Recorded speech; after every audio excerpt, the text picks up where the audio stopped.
We're here in Parachute, Colorado with John Lyons, and we're here to talk about engagement. So I'm going to hand it over to you, John, and you're going to tell us what engagement means to you. What engagement means. Let's think of a transmission on a car or truck. And engage is to put it in gear, to actually change what is happening, go from neutral to a gear. So that would be engagement. Engagement would mean to actually create energy or a movement forward or in a direction. Equitopia consulted several experts in equine biomechanics who defined engagement as core muscle activation to promote optimal dynamic stability. In other words, stability in movement. As horse people, we think more about engagement as always forward. In fact, in dressage, it's forward, forward, forward, forward, forward. And really, in most disciplines, in understanding engagement, even when we're backing the horse up, it should be engaged as if it was going forward. Well, that means in gear. That means an energy source going the direction we want it to go. It's actually developing control that's usable control that you can have whenever you want, both on the hindquarters and on the front end. What's in it for the horse? What is the benefit to the horse to have him engage his whole body? Well, again, the horse naturally comes to us with more weight on his front feet than on his back feet. And then we as riders, as we climb on them, we actually even overload naturally the front feet.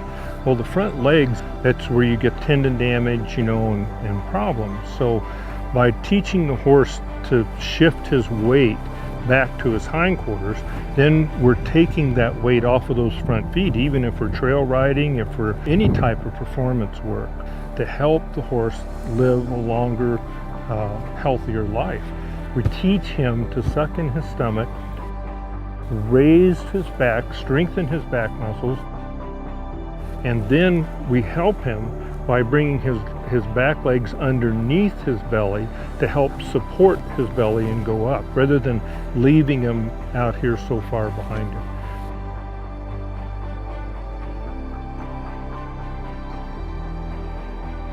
Preacher right now is standing natural. Natural is the best place that he can see with his eyes, is with his head at this angle. So this is where he wants to hold his head, and what is natural is, this is the fat part of his neck, and this is the skinny part. He's got 60% of his weight or more on his front end, with his feet almost back by his tail. Here, this is the high part of the horse as far as his back is concerned. We have his slump going down in here. We have his withers down lower than his rump. So his feet are this far apart naturally. We want to change this semi-truck into a sports car. We want him to use these big muscles right here to take some of this weight off of the front legs. So we want to shift this weight to the back end so that the front feet are light and they can move quickly where we want them to move. We want the withers to go up. We want the back to come up that much, and for him to use these two long muscles in his back. And then what we want is we want his hindquarters to go down, and we want the back feet to come way up here. So in collection, that's what we're trying to do. That would be the perfect picture for a canter pirouette, a slide and stop, for a horse traveling in a collected manner. So true engagement happens in motion.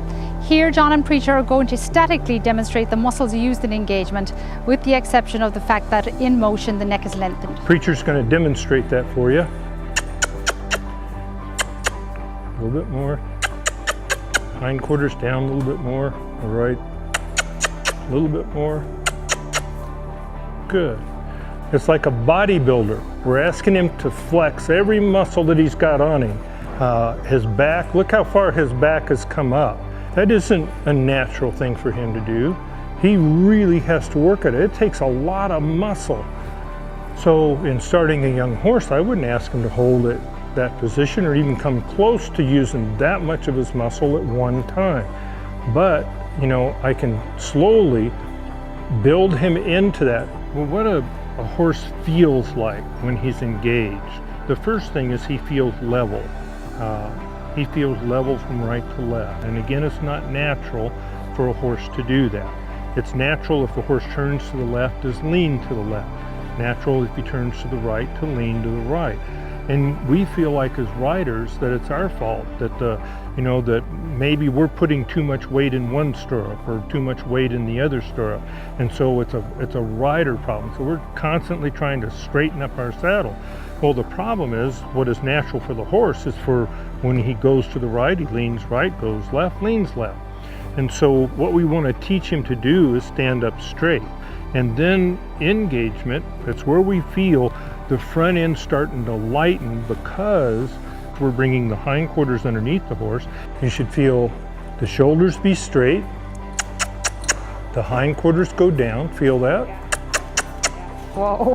And the front end come up.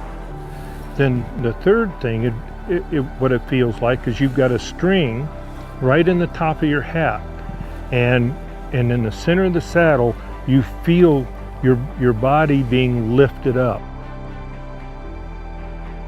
Key is to know there's always a better way to do something. I know there's a better way. I don't know it, but I know there's a better way.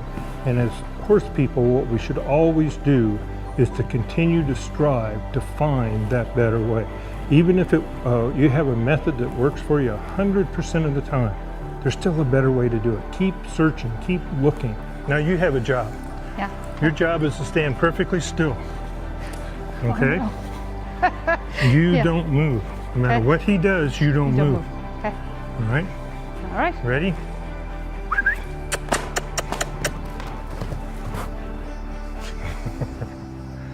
What a Good good boy. boy.